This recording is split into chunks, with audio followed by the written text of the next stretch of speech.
Good morning, everybody, and welcome to Coffee and Football, presented by Adam Lowy and the Lowy Law Firm. I'm your host, Blake Monroe, where I'm joined each and every morning by Bobby Burton and Jerry Hamilton. And guys, we are 66 days away from kickoff. Slowly but surely dwindling down. It's going to be here before we know it. What you got? I know you got. I think there's been 2 or 3 really good guys. We're 66 at Texas, but I'll let the chat kind of talk about that. Well, I know another thing that they're going to want to talk about, fellas, that a lot of Longhorn fans have been talking about here lately. New coach, new baseball coach. It finally popped yesterday afternoon. Jim Schlossnagle out of Texas A&M, formerly of TCU, no stranger to Longhorn fans, is now the head baseball coach of the University of Texas. And Bobby and Jerry, I know y'all both jumped on the stream pretty, for a short amount of time yesterday, but I'm curious to get y'all's thoughts on that situation. I would start with this. There's a certain amount of, in German, there's a term called Schadenfreude. And there's no word for it in English, by the way. But it's the joy of watching, it means the joy of watching a train wreck, essentially. And I think that some other teams may have thought of that word in watching A&M implode yesterday, because they were apoplectic. At the same time, what I'm more focused on is Texas got a coach that took TCU to 5 College World Series in 18 years. And TCU was a nothing burger in baseball before he got there. Absolutely nothing. Took A&M to 2 College World Series in 3 years. So while the A&M absolutely, imploded yesterday, the real value here, the lasting value, will be that Texas got a great baseball coach, or at least one that is highly proven to be successful.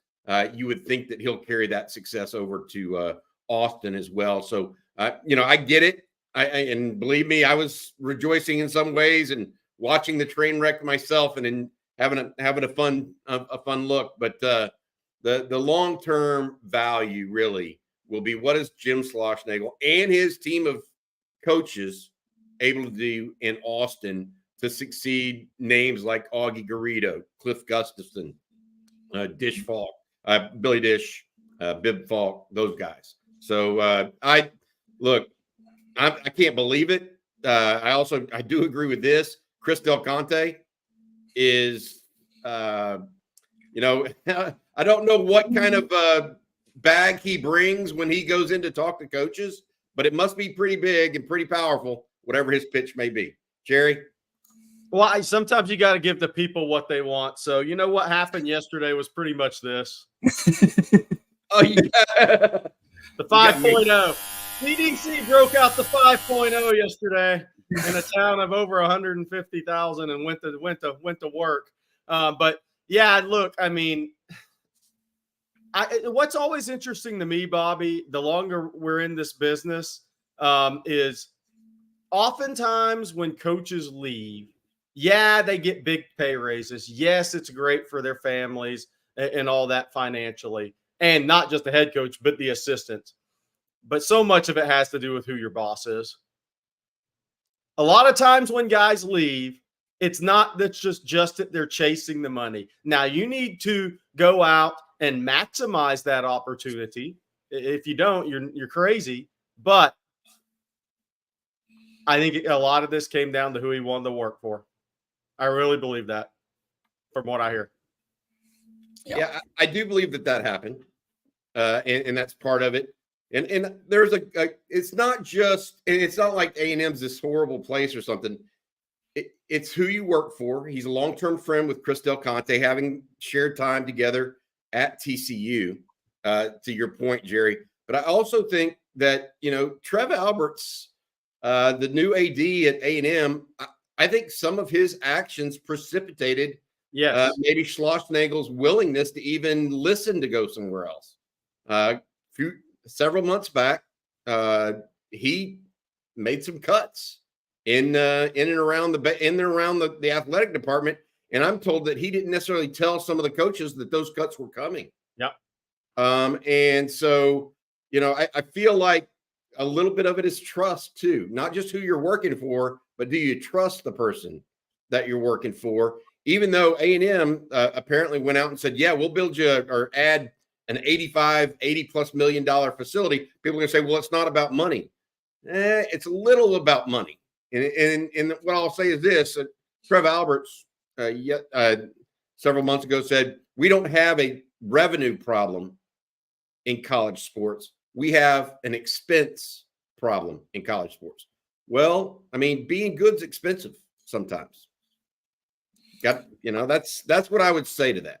Hey, Blake, I know we got to move on. We got recruiting news. We got a bunch to talk about, but I want you to kind of address this. The staff that comes with Schloss. I mean, they've already been announced by Texas on Twitter. The impact of the entire team in your eyes, Blake, and what that could mean for the portal, because the portal, we need to go through this. The portal technically closes July 2nd, but because there's a coaching change, there's a 30-day window. So it's bigger. It's a bigger amount of time than the July 2nd date. Yeah, definitely. And I think it was like a week ago, I had texted you guys. I had been studying college baseball assistant coaches, and one of those coaches was Max Weiner, the arm farm, as they call him. And I think I told y'all, if I remember my quote correctly, that this guy might be the brightest mind in all of college baseball. And I mean, that right there to me is the biggest deal. Obviously getting Schloss too. But Weiner is just Texas pitching. I mean, I don't really know a good way to describe Texas pitching this past year. Obviously, Ace Whitehead did a phenomenal job given that he was hurt. But, it was very up and down and up and down. And I think in 1 year, in one season, the addition of Weiner, like Texas fans, it's going to be a night and day difference. Like someone flipped a switch. But it's not just him. I mean, it's the rest of the staff too. You have Michael Early. I don't know. I'm trying to think who else might be coming with them that I heard. But Nolan Kane. Nolan Kane is the recruiter, right? Yeah, is the recruiting coordinator. I've heard some other names being thrown around that might be joining him in Austin. I don't want to say publicly yet, but that it would be good for Texas, in my opinion, and really get them back to where Texas fans are accustomed to them getting to. There's the two things I look for with the coaches is, one, who do you hire on your staff? Schloss obviously nailed that. Two, how well do you evaluate? Because it's still an evaluation game. And baseball, I think, is maybe more difficult to evaluate than football and basketball, because you're dealing with guys. I just think it's a different scene, Blake. You're kind of going through it with your son now. It's a different evaluation. It's a tougher evaluation process than football or basketball is to me. And then you're dealing with guys who can go straight pro out of high school as well. So if you look at how well they evaluated, you really have to tip your hat to them, because they did a great job there. Definitely. And we'll do a great job at Texas. The proof's in the pudding, and the pudding went splat for the Aggies. Hey, Jerry, this is from MP Houston Super Chat. CDC broke out the Manscaped 5.0 yesterday. Happy, smooth Schloss summer, boys. We'll use that to kind of segue into our next segment. Texas also picked up a football commitment yesterday, Jerry. Chris Stewart, wide receiver out of Pearland Shadow Creek down in the Houston area. A lot of speed on this one. He is a class of 2026. That may be why you're not as familiar with his name. So Texas actually gets a 2026 wide receiver before they get a commitment from a 2025 receiver. Your thoughts on this pledge, Jerry? Yeah, look, I think I like it because Houston area, one of the top prospects in the Houston area in 2026 is Chris Stewart. And I think that's an area, especially that area where, that Pearland, Missouri City, those areas, Bobby, I think are really big for Texas in the future. A lot of the top talent in Houston is collected around there, from Shadow Creek to Fort Bend Marshall, the Hightower, Ridge Point, those four schools, I think in the future. And Iowa Colony, a school that some people may not know, but they're on the come now. That's where a lot of new houses are being built to spill over from Missouri City and the Manville areas. That school is going to be very talented. So there's 5 schools in that pocket that I really think are huge for Texas moving forward. I think there's going to be a lot of Texas level kids come out of there in multiple sports. But as a receiver, great acceleration, quickness and acceleration ahead of long speed right now. I think the long speed has a chance to catch up. He could be a 10.75 type of kid in the next couple of years, but quick, he can really accelerate. And Bobby, we're going to have a video come out and later today. You and I talked with him last night in depth, and what Texas fans are going to like about him is the same things they liked about Caleb Chester. No matter if you look at rankings or don't look at rankings, when you listen to Chris Stewart, you're going to get a Caleb Chester vibe from him, and that he is super football intelligent. He's a smart football kid, Bobby. So, Jerry, I would have been a smart football kid, too, but I wouldn't have run like this. I got to be honest. I mean, I do agree with you. You had mentioned that when you talked to his coach, that actually intelligence or savviness was one of Chris Stewart's strengths or strong points. Look, I even asked Chris, do you realize like you're the prototype kind of that Sark likes? He went out his very first, you got to remember, Sark's very first receiver commit was Xavier Worthy. Yeah. Right. And that's the guy that can start and stop on a dime, the guy that can juice it long, the guy that can make you miss in a phone booth. That's what Sark wants. He wants to be able to go. And I counted literally in his huddle highlights alone, there were only like 25 plays. Well, 7 of them were touchdowns over 50 yards. 7 of them over 50 yards. He is a big play guy because he's hard to tackle and he has that acceleration. So I think that, he has spoken to Diabell as well, communicated with Diabell, the new quarterback at Texas. So good stuff. We'll talk more about him. Hey, before we go any further today, I need to say thank you to our sponsor. Every Wednesday, our sponsor is our friend Adam Lowy over at the Lowy Law Firm. If you've been injured in a car wreck, truck wreck, automobile accident of any kind, including even an ATV or motorcycle accident, and think you might be due compensation because of the negligence of others, make sure you give Adam a shout. Reach out to him at loweylawfirm.com. That's loweylawfirm.com. Adam has more than 20 years of experience handling cases and been very successful in doing so. Again, loweylawfirm.com. Thank you, Adam, for your sponsorship. And we've had some questions about Jonah Williams, a lot of questions. Look, I talked to Jonah yesterday before the news actually went public. And he said, it would help Texas. But there's so many layers to that recruitment that it's just, I think it's a difficult one. Look, I think Texas can recruit football-only guys at extremely high level right now. Does that mean Texas won't have conversations with Jonah Williams? No, it does not. Jonah wants to play safety. Is it that what he is long-term? I don't know on that. And then you have the baseball component of that as well. So how many of those guys are truly, truly successful? We've kind of had a chat about that. How many of those guys are truly successful football players that double as baseball players? Kyler Murray, but he was a total freak show. I mean, Kyler Murray's a total freak. No, I think the only guy drafted in the top 10 in both those sports still in history. So, we'll see where that goes. Texas will have discussions with them, and he says it will help Texas. See who A&M hires. Is it going to be, I don't know, Skip Johnson from OU? Who knows, right? But I think it'll help Texas. I think Texas will have conversations with him. But I think there's a lot of things in that recruitment that you kind of have to navigate through. Yeah, and Jerry, he is still scheduled for a summer decision, and Texas will not have, before Texas brings him in, could bring him in for an official visit. So if this is a situation, it could be a recruit through the whistle situation like Zion Williams. We think will be. Texas will still be recruiting him as well. Maybe now with Jonah Williams, we'll see exactly what it all means. All right. Well, before we move on, is there anything else in recruiting? I mean, we've been consumed with baseball over the last 24 hours. Texas got for once, a Texas football commitment kind of took a back seat to the big news yesterday. But is there anything else going on in recruiting that folks should be aware of, Jerry? Yeah, there is. I'll take a couple of questions to lead into that. Ekim, morning from Rockford, Illinois. Does Texas fill their last spot or two on the OL before the season kicks off? So OL's like wide receiver recruiting to me. It's very interesting in that I think there's 3 guys left, right? Texas has 4 commitments with John Mills jumping in this week. They could go to 5 or 6. I think they'd have a hard time turning down the correct 6. So there's 3 guys left: Lamont Rogers, Michael Fasusi, and Nick Brooks. I think they make their decisions in that order as of right now. I think Texas may be in the best position for Nick Brooks right now, who's scheduled to announce his decision maybe even into September.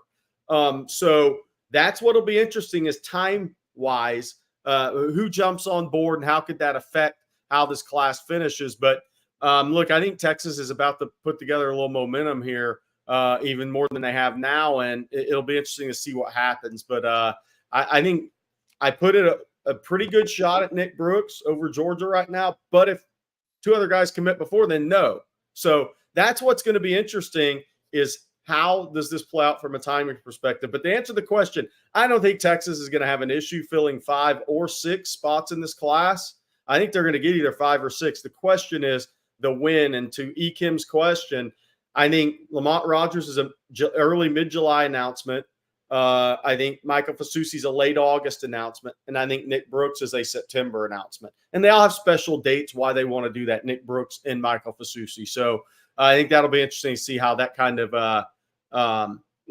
plays out from a timing perspective. Cuevas asked, do you think Chris Stewart stays committed? Yeah, I mean, look, anything can happen. It's 2026 guys early. I mean, Racine Guillory's already out of the class, but Chris Stewart, I'll say this. I was at the school at Shadow Creek. He got offered by Chris Jackson on December 8th, and I think I was by the school like December 10th or 11th. And that kid was extremely excited about the Texas offer at that time. He did camp at Texas June 1st, then went to A&M a week later. I think this guy committed to Texas for all the right reasons, Bobby. I don't see that as a guy who's is looking to commit to set up his recruitment and then go flip somewhere else or drop a top 7 in a month or 2 months. I think this kid's solidly committed to Texas right now. And we got a few super chats we need to knock out, fellas. MP Houston, thank you for the super chat. He says, guys, is this accurate? Appalachian State beats the Aggies. Primary factor in Jimbo getting fired leads to Stoops the hiring problem. And then big factor in Ross Bjork leaving leads to Trev Alberts hiring. Big factor in Schloss leaving. Thanks, Appalachian State. I think there's a legitimate level to that. I mean, I think obviously it's all nuanced. But I do believe that losing to Appalachian State had a big issue with Jimbo Fisher getting fired. Is Trev Alberts the sole reason or a primary reason for Jim Schlossnagle to go to Texas, leave Texas A&M? I don't know that he's a primary reason. He is possibly, what I'm being told, a factor.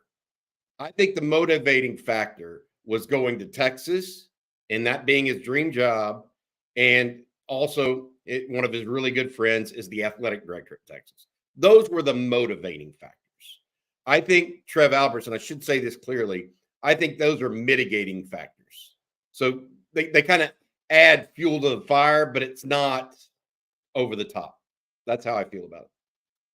And we got I want to say there's a couple more important things. There's a couple more important things in that too to kind of play into it. But I like the list. Obviously, Texas winning in football pushed A&M to make the move before they wanted to on Jimbo. Remember, they fired him before the LSU game because if he had gone to Baton Rouge and won that game, they couldn't have fired him. That's a different game. So Texas' success on the field really pushed the early exit of Jimbo Fisher. Probably earlier than A&M really wanted to. But that's what pressure does in winning. I mean, think about what's happened at Auburn when Nick was destroying everybody. I mean, for years, and not that Texas is, but when Texas starts to get on that move, ascending move again, that puts pressure on Texas A&M, especially if they were contemplating a change. And then, yes, I do think, look, I think the way the Mark Stoops thing went down at College Station, if you were a coach there, how comfortable would you be with that? Yeah.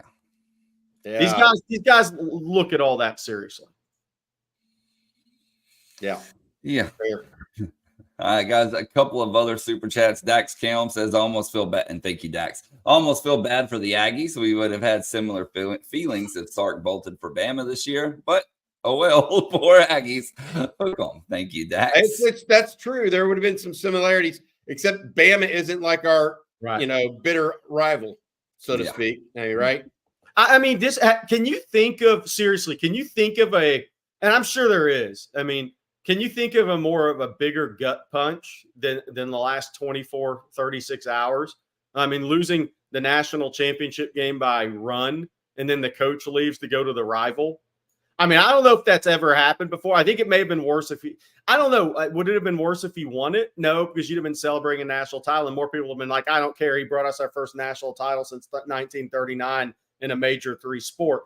But I think losing by a run, that gut punch, because you were up 1-0 in the series, by the way. That's forgotten, and had him on the ropes in game 2. Almost came back and won game 3. So it was like, how many punches to the nether region can you take? But it's smooth sack summer, so probably a lot. And then the guy leaves, and he takes the entire staff. Because you know how it is. The backup quarterback sometimes is the most popular player. Sometimes it's not even the head coach. It's the guy who's seen as the young up-and-coming pitching coach, the guy who's getting all the recruits, that's the evaluator of talent. So all of them left town. Probably in the same Maserati SUV. Well, let's see if some of those players from A&M also leave town as well. I know, Blake, you and CJ have been working on that a little bit, and it sounds like there might be some movement in that direction. We're not ready to say that. We'll let the players make those announcements by themselves, but definitely part of it. Kendall Rogers from D1 Baseball will join us here in a little bit, too, to talk a little bit more about this and the inner workings of this deal and what it means for the Longhorns, and maybe a little bit about what it means for the Aggies and their, I don't know, vitriol for the Longhorns. I saw a bunch of op-eds or opinion columns / videos last night from TV commentators. And one of the funny ones was it's the truth. What does this do to the A&M rivalry now with Texas? I mean, how much fuel do you need to put on this fire this year with the first time playing in 13 years, the renewal and heading into the SEC after being kind of blindsided by that? I mean, it feels like A&M was kind of blindsided by this. I mean, where at what point does that work out? So I mean, I think that's what we're going to talk about. I mean, look, this is, some people texted me this yesterday, and this eclipsed the Chris Beard Texas Tech, the Texas thing, because it's A&M in Texas. And I just think, golly, I mean, somebody said Dana Bible. Yeah, we just live in different times now. I mean, everything, the social media, the GIFs, the memes, I mean, everything that comes with this, the national headlines are different, the timing of it. I mean, there's nothing that I could compare to this. I mean, I don't even know what to say. The only thing that you could say would be, you would look at a situation, say, after the kick 6 game or something, Nick Saban decided to retire, and Alabama hired Auburn's football coach at the time, and Auburn was just in a college football playoff or something. I mean, that's the only comparable thing I could get to in another sport. That's what it would be like. I mean, can you imagine that happening in the state of Alabama? I mean, who knows? I mean, if this ever happens in football, I mean, watch out. Jeez. Oh, if it happened in football, there might be some houses burned. There might be crops, that get burned down of your neighbor. Don't do it in football. For the betterment of the state of Texas, it's good that it happened in baseball and not football. Let's just be honest. That would not. I mean, families may break up if it were to happen in football, guys. All right, guys, we got a couple of other super chats here. This one from Trace Little. He says, I guess I was wrong on Tom Herman as the baseball coach. Well, thank you, Trace. Good to be wrong. In this sense, it's great to be wrong. And then this one from Aloha Traveler. Thank you, Aloha. He says, Aloha, fellas. Is there a guy out there in college sports that's better at his job than CDC? The collection of great coaches across the board is seriously impressive. We need to finish this off with 2 5-star receivers. He's terrific. I don't want to sit here and just toot his horn the entire day, but he deserves credit for what he's put together, and he will be the first person to tell you that he's just one piece of the puzzle. He's not the only one, but I'm telling you, Chris Del Conte has made his mark as athletic director at the University of Texas. Now he has the support of Jay Hartzell. He has the support of Kevin Eltife, the chair of the Board of Regents, but he also has people with him that work and are very, very capable at their job as well and make these things possible. I mean, you got to realize that Texas is firing on all cylinders across a lot of channels right now. And because of that, things like this are able to happen.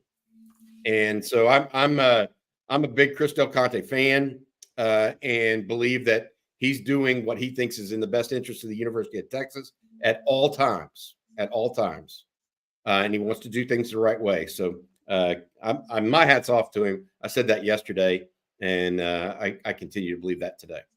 Somebody's asking where you got that polo shirt, Bobby. Oh, this is from the 40 Acres collection. Yeah, 40 Acres. Jeff Clark over there gave this to us. These are available at the Co-op, by the way, which we will be back at this fall for game days. So, or not game days, but on game Fridays, come by and hang out with us. We'll do some giveaways and stuff like that as well. But thanks for asking about the shirt. These are moisture wicking, and they feel really good. Okay. Need those for tears today. All right, let's see. Moisture wicking is good today. Let's see. There was something I wanted to answer up here, but we got so many questions we're rolling through right now. Sorry, Blake, go ahead while I find this. No, you're good. As we wait for Kendall, I will ask y'all a couple more questions here. And how about this one from Wes? He says, serious question. When does A&M leave for the Big Ten? Somebody joked with me about that yesterday as well. Bobby, I don't see that happening. I mean, that would just be, that'd be a bad move. What you got, Bobby? I think A&M made a tremendous move to go to the SEC. I think it'd be a terrible move to leave it. I think they thought they were moving to the SEC and that Texas would never join them. That's what I think. And now they want their own identity. They thought they had it, and they can't have it the way they can't have their milk and cookies the way they want them. I'm here to tell you that would be a bad recruiting move for A&M to move to the Big Ten. For all the reasons it helped them when they moved to the SEC, it would be a terrible recruiting move if they left the SEC and went to the Big Ten. Well, I agree with that, Jerry, but there's something to be said for them having their own identity. I do agree with that. I do think that helped them. But the bigger piece for me is, at what level, like I've seen people make decisions out of spite, for lack of a better term. And that would be a deal out of spite, no doubt. And so I don't think that I see that happening, but I've seen crazier decisions made. I don't put that out of the realm of a possibility of happening. I think that it was unlikely a year or 3 years ago. Now it's within the realm of it's, a 1 or 2% chance of it ultimately happening because they get so pissed off that Texas is stealing the spotlight in a conference from them. I could, it changes things. It does. All I got to tell A&M people are wanting that is go ahead and see how kids react to those trips up north in November to play in that cold weather versus staying down south and playing against Alabama and Florida and Auburn and LSU. Don't remember why you went to this. Don't forget why you went to the SEC. If you leave it, it's going to kick your butt in recruiting. Yeah, go play Iowa and Indiana. in Illinois. Just not the same. Be smart. This is the question before Kendall Rogers gets in. This is the one I wanted to get to. Bobby, what's the future of our quarterback room look like to you? This is from Madden Faramo's biggest fan, Brandon Huey. How do you keep all those 5 stars? Do you just expect attrition and move on? I think that's a really good question. Yeah, I do. I mean, I think that Sark has to recruit guys that need to understand that Texas is not a free pass to the starting job. I mean, all of these guys, I think, understand that. I mean, it's not like Diabell didn't know KJ Lacey was in front of him. It's not like KJ Lacey doesn't know that Trey Owens is in front of him. And it's not like Trey Owens didn't know Arch Manning's in front of him. And so from a quarterback recruiting room, I think Texas is stacked for the long haul, as long as Steve Sarkisian's calling plays. And there is no position that I don't worry about that position, actually, which is interesting to me. That was the only position I felt like I worried about for 10 plus years. But that's the one that I actually don't worry about anymore. Hey, guys, we have our guest coming in here, Kendall Rogers. Kendall, how you doing today, buddy? Man, I'm doing pretty good. I'll tell you what, 2 weeks in Omaha and then all the drama yesterday, I'm a little low on sleep, but we're doing well. Kendall, before we get going in questions, I want to give you a chance to tell people what you do and about D1 baseball and get you a chance to offer them a subscription to your service. Yeah, I'll tell you what, I'll talk about Bobby here a little bit. I would not probably be in this position if not for Bobby. Back in, what was it, Bobby, probably 2001, I started covering college baseball, and we built some really cool stuff at Rivals and Yahoo. And then, we started the D1 baseball thing about 10 years ago, and we've become kind of the one-stop shop in college baseball. So it's been a blast. What we've done at D1 has turned into something honestly never thought it would ever be. So it's been awesome. But right now, I guess in terms of coaching searches, obviously Texas already has its staff, so you don't need scoop on staff. But in terms of the portal and things like that, you can still use the code BRACKET30. That'll get you 30% off of an annual subscription. So should be a pretty active portal season for the Horns. All right, let's just start it off, Kendall. You also got to get me one of those hats, by the way. I love it. I will. Everybody tells me that. I got them through branded bills. They're not cheap, but people love them. Yeah, I love them. Hey, let's start it off. What do you think of the move for Texas? Did Texas get one of the top baseball coaches in the country yesterday? Yeah, I mean, if you're putting this higher on baseball terms, I would say it's a walk-off grand slam. I mean, let's be honest here. I mean, you literally hired your arch rival's head coach the day after they played for the national championship. And what's really crazy about this deal is I'm pretty certain that he's making this move even if they won the national championship. So you think about the meltdown yesterday, and rightfully so. Like, let's be honest here. I mean, if the shoe was on the other foot, fans would literally go crazy. I mean, So it's I get that, like, Texas fans are picking on A&M fans, and A&M fans are really mad. But let's be honest. I mean, if the roles were reversed, it would be just as bad, if not worse. But to do that the day after the national championship, I mean, that's a heck of a move, to say the least. And I think in addition to getting Jim, I think the other important thing is getting Max Wiener, a guy that I've gotten to know really well this year. He's an outstanding pitching coach, like incredibly bright mind with pitchers. Nolan Cain's a guy I've known for, I don't know, 2 decades or about a decade and a half. Just a great guy, relentless recruiter. I know LSU, when he left, I think they regretted that. I think they would love to have him back. He obviously did a great job, assembling A&M's portal editions. When you think back to 2022, with Dylan Rock and guys like that, he was kind of the brains behind that. And then the kids they brought in this year, Braden Montgomery was a guy that was recruited by Nolan Cain. So I think getting him is important. Of course, Michael Early has done a really nice job with A&M's offense over the last couple of years. Obviously, he was kind of the tutor for Spencer Torkelson when he was at Arizona State. Obviously, Torque, first round pick, outstanding hitter, and so on a scale of 1 to 5, I mean that staff is a 5.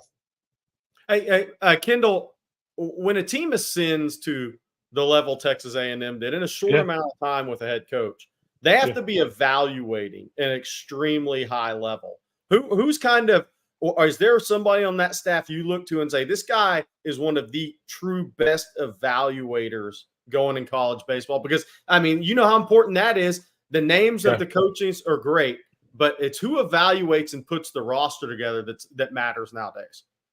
For sure, and I would say that falls in Nolan's department. You know, this day and age in college baseball, and I'm honestly not sure how often this happens in college football, but in college baseball, there's a lot of situations where, like when a kid goes in the portal, they're going into a synergy and they're literally watching a minute and a half video on a kid, and they're having to make a snap offer because guess what? If you go in the portal and you don't make a snap offer on a kid, guess what? LSU's got him in Baton Rouge by Wednesday. Ole Miss has him in Oxford by Thursday, and then all of a sudden you're on the outside looking in. So you got to really think quickly on some of these portal additions. And so I think he is clearly a good evaluator because they've made snap judgments on kids. And I'm trying to think of a transfer they've gotten over the last 3 years that you're like, wait, why did they take that guy? Or, man, that guy really didn't work out. They don't really have any of those kids. Kendall, SEC has dominated baseball this year. 10 or 11 teams made the college baseball tournament from the SEC. Longhorns clearly have a storied tradition in baseball, as good as anybody out there, really, just about. What do you think of Texas coming into the SEC a little bit as it relates to baseball? We've talked so much about it from a football perspective in the week in, week out grind. Is it similar expectations to that in baseball? Well, I will say this on two things. Number one, I think if you're a Texas baseball fan, there's no better time to get season tickets. I mean, you're trading, and again, I'm not trying to disrespect these schools, but like you're trading playing a home series against Kansas State, Baylor, and you're trading that with Texas A&M, LSU, Mississippi State. So number one, the idea of going to the SEC is great because you're putting one of the most storied programs, maybe the most storied program in college baseball, in the best baseball league by a wide margin. So that's exciting in its own right. But I will say this. I do think it's important for Texas fans to look at the SEC much differently in terms of expectations. And what I mean by that is I'm not saying you should not expect to get to Omaha. I'm not saying you should not expect to win the national championship. But what I'm saying is the pathway to, winning the conference championship and finishing in the top 3 or 4 is much more difficult. I mean, I think it was Arkansas or it might have been Vanderbilt, one of their national championship years. I think they finished like 6th in the SEC and they won the national championship. So it's one of those things where you can be a program in the SEC and be 500, 2 games over 500, and you might be a really good baseball team. So I think the biggest thing is patience is required in that league because, you could be 4 games under 500 at the midway point, and you might still be a really good team, and you might still finish strong and get to Omaha. So I think the overall expectation of getting to Omaha is still true, but the pathway to getting there is going to require people to go, oh, you know what? Okay, we lost back-to-back series to LSU, Ole Miss. The world isn't over. Whereas, in the Big 12, if you lost back-to-back series against Kansas to Kansas State, they're like, okay, who's our next coach? Yeah. Kendall, I know this is we do have some A&M fans that drop in from time to time. I'm sure some are listening in with you here right now.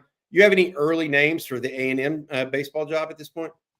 Yeah, that's going to be really interesting. I mean, I will say this for them, and we all know how, let's be honest, we all know how petty this rivalry can be on both sides a little bit. Yeah. And I do think A&M is in a position to where they will spend a lot of money on the next head coach. That means to me that outside of maybe Tony Vitello or Tim Corbin, that literally everyone would be in play. Because here's the thing, and I guess some of this credit probably goes to Coach Schloss, is that program's in a really good spot. I mean, they're about to spend, $92 to $93 million on renovations. If you look at their atmospheres they had in the regionals and supers, I mean, other than maybe the box or the dude at Mississippi State, it was unmatched. So they've got a lot of great things going for them. So I think outside of Tim Corbin and Tony Vitello, I think they could pretty much go anywhere. I'm not saying they'll absolutely land any of those guys, but they will have those guys as options. So, I mean, my feeling would be, if I was A&M, I'd go 100% after Eric Bakich at Clemson. I think he is what kind of Tim Corbin was, I don't know, 10 or 12 years ago, a younger version of him. I think he's done an awesome job at Clemson, took Michigan to the National Championship Series. I think in terms of maybe mid-level hires, if you weren't able to get one of those superstars, I continue to be ultra impressed with the job that Dan Hefner's done at DBU. I think he's one of those guys. I think we've all kind of looked at what they've done at DBU and gone, hey, like, what can a guy like that do at Texas or Texas A&M? And that's always been in the back of my mind. Got it. Good stuff there, Kendall. Kendall Rogers, a guy I've known for a long time. Know his dad for a while too. Kendall, thank you so much. Again, that's you got it. Yeah, my dad is not a real happy person today, but that's okay. Kendall's dad is a true Aggie to the core. Oh, but I want to say this again, d1baseball.com. If you want to get a subscription, a bracket 30, use the code bracket 30 for 30% off.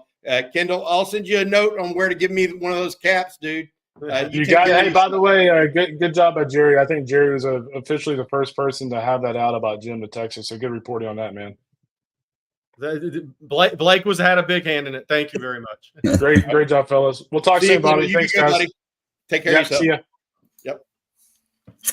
All right. Oh man, I should have told him I'm going to be in College Station on Friday. I should have seen if he was going over there for the. You're helping with the search, Bobby? I'm sorry. You're helping. No, I'm not. I'm going over there for the 7-on-7 state championship for a day. So I'm going to have a little fun over there with those guys. I may miss coffee and football because of that on Friday, or the afternoon live stream. I got to figure out which one I can weave in. But whatever. Kendall Rogers knows more about college baseball. He does. Yeah, he knows more about college baseball than just about anybody on the planet from a media perspective. Yeah. In my opinion, hats off to him. Jerry, you talk about it, and you asked about the evaluation standpoint and the entirety of the staff. That's rare. Like when a college football coach goes from, I don't know, Notre Dame to LSU, like Brian Kelly did, he didn't take the whole staff. Yeah. Think about that, because that's I don't want to say they're peer-to-peer institutions, but from a big-time sports perspective, it is. Like, Notre Dame and LSU are two big-time programs. A&M and Texas are two big, and you just took the whole staff. Yeah. You didn't take some of them. No. You took all of them. And you know what? Maybe they leave the trainer. Yeah. I mean, look, from a Texas fan's perspective, that means the guy you hired thinks he has the best staff he's ever had in his life, by the way. You don't move them all. You don't take all the pieces with you unless you think you have all the perfect pieces. And that's going from a national championship level team and program that was built in a short amount of time. All right, guys, we got to thank some sponsors here. Bobby, I'm going to start with you and Babbel. Yeah, absolutely. I think I'm on week 1.5 now of trying to learn Spanish more. What would be the best way to put it? More legitimately. I know a little Spanglish growing up in Houston, etc. But the best way to learn a language is generally immersion, where you live somewhere else and use it every day. But that's not in the cards for me. So I can still learn a language the second best way, and that's with Babbel. Did you know learning actually makes a sound? Blake, you can play that. It's true. Listen, that's the sound of you learning a new language with Babbel. If in 2024 you got a little bit better every day, when you're learning a new language with Babbel, that's exactly what you're doing. And if Babbel can help you start speaking a new language in just 3 weeks, imagine what you could do in a full year. Don't pay hundreds of dollars for private tutors or waste hours on apps that don't really help you speak the language. Babbel's quick 10-minute lessons are crafted by over 200 language experts to help you start speaking a new language in just 3 weeks. It's designed for real people, for real conversations. Here's a special limited time deal for our listeners. Right now, get up to 60% off your Babbel subscription, but only for our listeners at babbel.com/OnTexas. Get up to 60% off at babbel.com/OnTexas. Spelled BABBEL.com/OnTexas. Rules and restrictions may apply. Again, that's babbel.com/on-Texas. And we want to thank them for sponsoring, but we also want to thank Manscaped for sponsoring Jerry Hamilton. It's your time to shine. Look, man, I mean, Christel Conte, I got to talk about this first. Christel Conte took the Manscaped 5.0 to College Station, but he left some really painful nicks and cuts yesterday, okay? We're not talking about that. We're talking about Smooth Sack Summer. It's Smooth Sack Summer, ladies and gentlemen. It's my pleasure to announce that Smooth Sack Summer is officially upon us. When you're playing in the summer sun, make sure you're groomed from pubes to bum. Thanks to our friends at Manscaped, you make this season your smoothest yet. The Performance Package 5.0 Ultra is the ultimate bundle to keep those boys downstairs cool while looking so hot. Join the 10 million men plus worldwide who trust Manscaped with our exclusive offer. Get 20% off plus free shipping when you go to manscaped.com and use code ONTEXAS, all caps, summertime, and the trimming is made easy. Also have dual LED spotlights to provide contrast on multiple skin tones, 3-link setting combs, and oh, did I mention this is waterproof too? Beach, lake, shower. This razor will devour even the strongest of pubes. Manscaped.com, on Texas, 20% off. Good stuff. Okay, well, we got a lot more to talk about. We got a lot of questions that we have to get to. And one thing that I wanted to discuss, guys, is yesterday EA Sports came out with their toughest places to play. A&M ranked number 1 on that list. You see Alabama number 2, LSU number 3, Ohio State 4, followed by Georgia, Penn State, Wisconsin, Oklahoma, Florida State, and to round out the number 10 is Florida. What do you think about that list? I mean, it's interesting. I'll say this, late November, it's definitely going to be the toughest place to play. But there's a lot of losses in there to be ranked number 1 at home of late. So here's my. It is loud. I'll try to give my fair take on this. A&M is 24-20 at home in the SEC, something like that over the last X amount of years.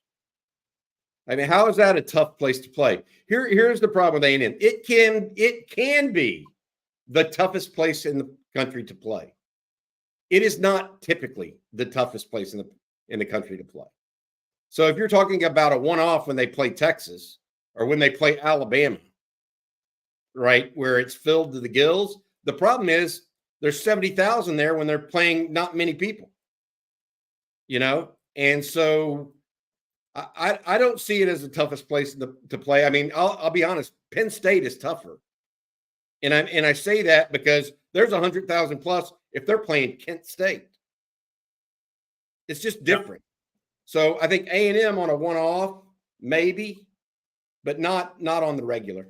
It wasn't the toughest place to play for A&M players in the spring game. There are like 6,000 people there. But that's a different story. But it will. I think this list also depends on who you're playing.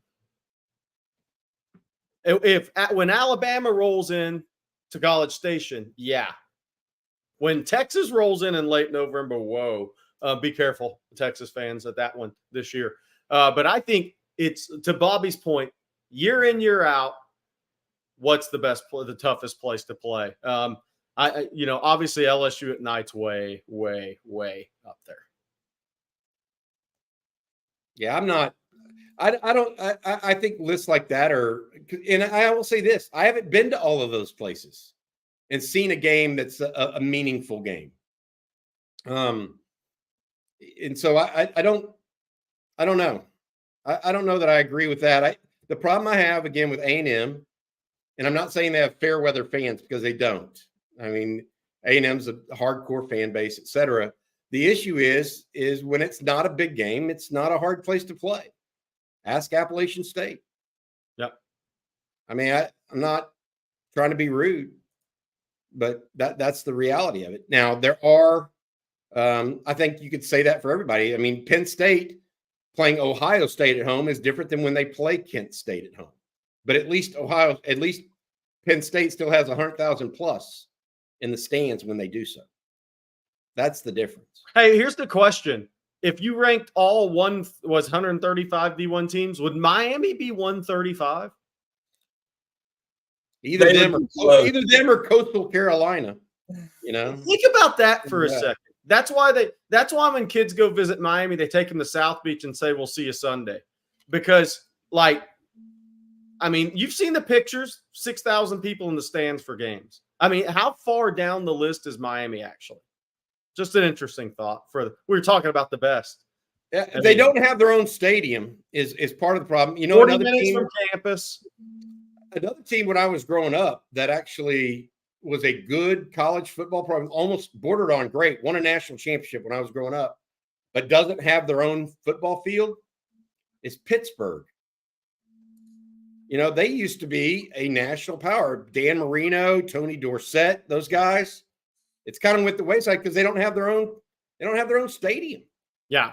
You know what says you're not going to fill your stadium if you're Miami?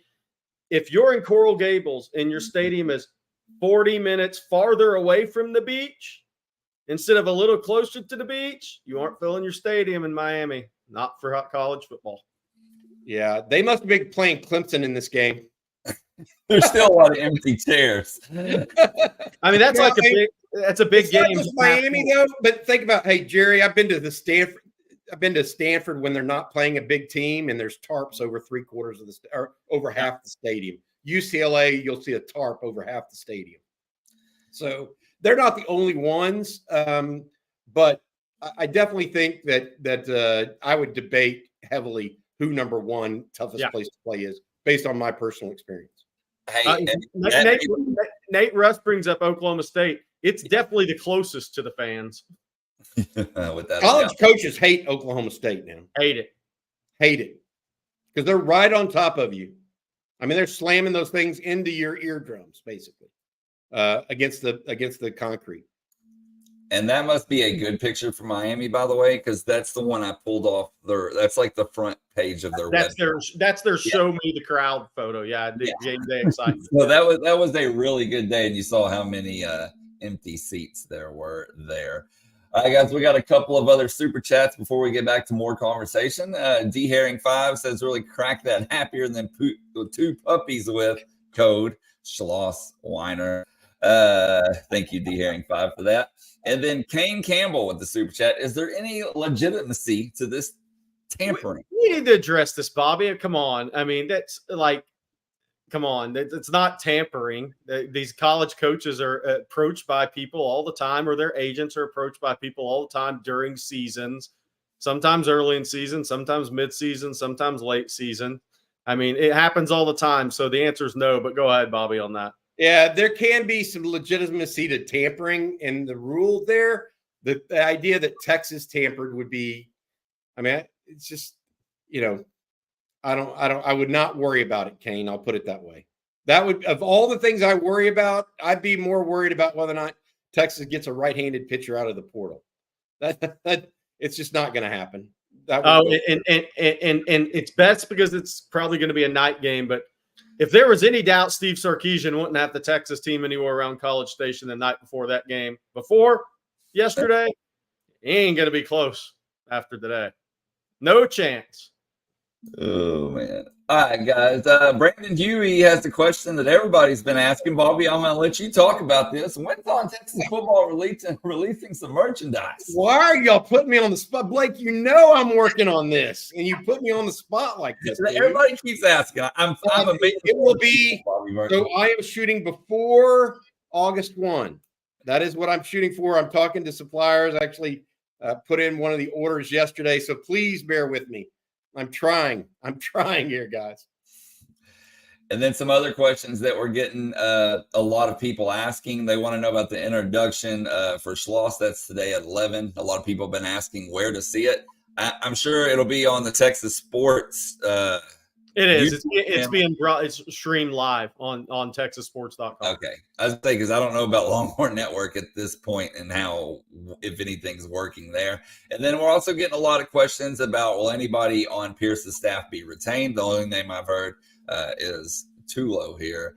And as far as what capacity, I don't know yet, but I have heard that he was going to remain on staff regardless And that's Troy Tulowitz, the former Major League Baseball player that lives in and around the Austin area. Yeah. Played several years for the Blue Jays organization. Hey, Blake, I'm going to hit a couple of recruiting questions. Zane P. asked, any updates on Sharma, Josiah Sharma, 4-star D lineman out of Folsom that reminds me of Sean Rogers? Yep, I went there. I'm on record.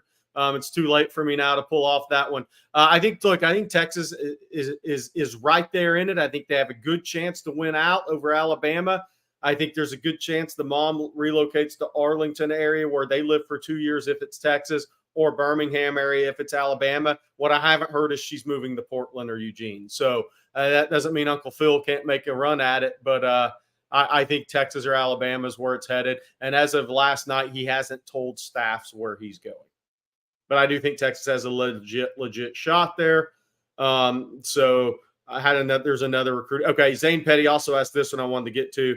Is Nick Brooks a right tackle or guard? I think he could be either. I think that's going to play out over time once he gets to college. I think sometimes even the college coaches look at that and just say he might be able to play tackle, but if not, he's going to be a heck of a guard. I think it's the same there with a John Mills and a Nick Brooks and even a Jordan Coleman is what are these guys? They're going to have to find their spot, because I think the one thing is that body quickness, that reactive quickness, that peripheral reactive quickness at the Power 5 level when guys like Trey Moore and Colin Simmons and Ethan Burke are coming off the edge. You don't face that in high school very often. So sometimes the college coaches don't even know for sure. They got to get those kids there, get them in that environment, maybe reshape the body a little bit to maximize that quickness and put them through the gauntlet and see if they're actually capable of playing tackle at the level that a Texas needs a kid to play. So I think Texas has two guys right now, John Mills and Jordan Coleman, who will probably take reps at both and they'll figure it out. And Jaden Chapman's done that at Texas. He's worked out at literally every position on the offensive line. Andre Kojo's worked out at tackle and guard as well. So I think you'll see a little bit of that with this class. And I think Nick Brooks, to answer your question, it's an either or. I think that's up to Nick Brooks a little bit and that transition he makes. Max Honey Badger asked this one. Mills is already a 300 plus. He's not even early enrollee. I put that on TexasFootball.com an update this morning I had on some things. Yeah, he was like 293, I think, when we had him on this show before he graduated from high school. So he had gained 15, 17 pounds since the start of his senior season. So, if he was already 295-ish when he got there, 5, 6, 7 pounds, not a big surprise for him getting in a college strength and conditioning nutrition program. I think the thought is he may be a 315, 320-pound guy when all's said and done. And he's impressed early on as far as being a guy that after a year of development can be a piece in your six-man rotation. And you're talking about Melvin Hills. We'll see if he goes beyond that. It's up to the kids. Hey, Jerry, you mentioned this. You got to ask about Josiah Sharma there at the start of that conversation, right? And then Dijon Lee also announces on Friday. Those are both decisions on Friday from two Californians. Sharma, the defensive tackle, Lee, the cornerback. Sharma, Texas is in the middle of it right now. Lee, we think they're fighting from behind to Alabama. And then another one that's coming up this week, we believe will make a decision, is Aiden Anding.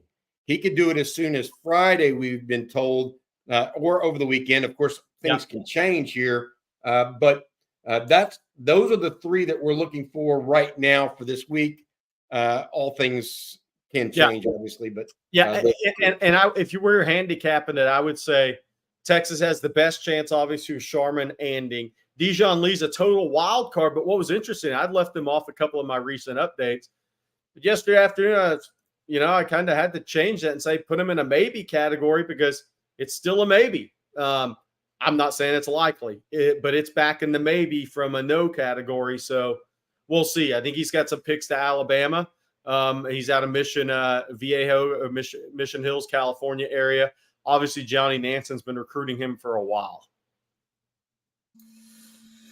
Okay, one question that we haven't been asked in a while, or you haven't been asked in a while, Jerry, is about the trio of 5-star wide receivers. Woodcrest says, is it really realistic Texas can get more, French and Lockett? What's the latest there? What are you hearing on those guys? Yeah, I've always maintained that was less than 50-50, and I will until proven otherwise. I think Texas sits in a really good spot for DeCorian Moore and Jamie French, and that maintains. I think that, look, with Khalil Lockett, it's interesting because I think he's going to be the first guy off the board publicly. I think DeCorian Moore will be late July, early August as of right now. That could all change. And then Jamie French is obviously saying he's announcing August 30th still. So I think Khalil Lockett's off the board mid-July, if not a little sooner. We'll see. I think if he drops the top 3, Texas will be in it. If he drops the top 2, wouldn't shock me if Texas was in it. Is he actually going to make that pick? Knowing behind the scenes, if the DeCorian Moore and Jamie French look like they're going to Texas, we'll see on that. Well, that one, he'll have to do that before I actually believe it will happen. Okay. And then, Bobby, we have a little chat here for you from Horn for Life. He says, hey, Bobby, I took your advice and I bought tickets to the Mississippi State game. Remember, he asked last week, I believe, was wanting y'all's opinion.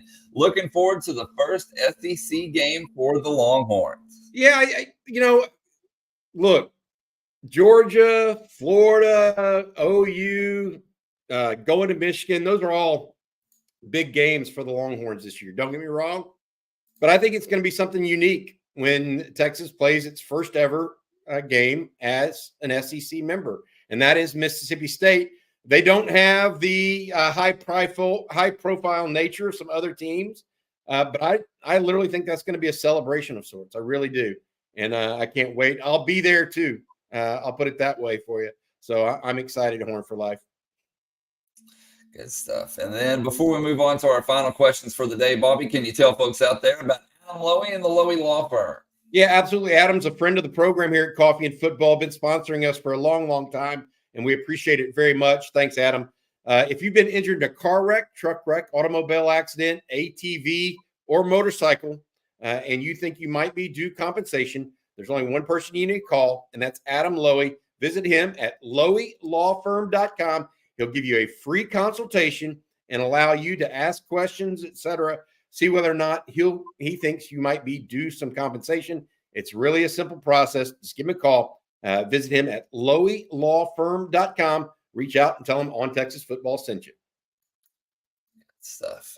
And Jerry, a follow-up to the wide receiver questions here. This one from Zero. He says, if Lockett commits to Texas first, do the chances go up? Yes. Significantly. There you go. All right, guys. We got time for just a couple more questions here. And let's take this one from Odin Horns. How much better, if at all, is Carson Beck better than Quinn Ewers? Great question. I think Beck may be a tad quicker. I don't know if he's a better thrower of the football, though. What do you think, Jerry, on that? You've watched Beck more than maybe I have even. Beck's a bigger frame guy. Look, I saw him in high school Under Armour camps. He's 6'4", 220, 225. So he's a bigger frame guy. I think so. He's going to, from that standpoint, I think the NFL. Now, I can say this, Quinn's up to around 210. The goal is to be 215 by game 1.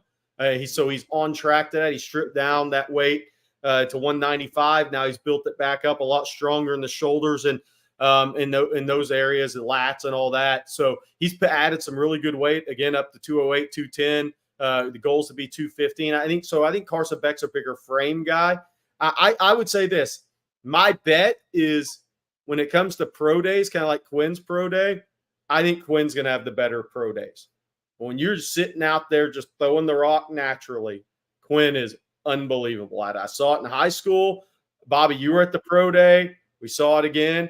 I think this season, I think this season's going to be so big for Quinn because right now I think obviously that a lot of people have Carson Beck ahead of Quinn.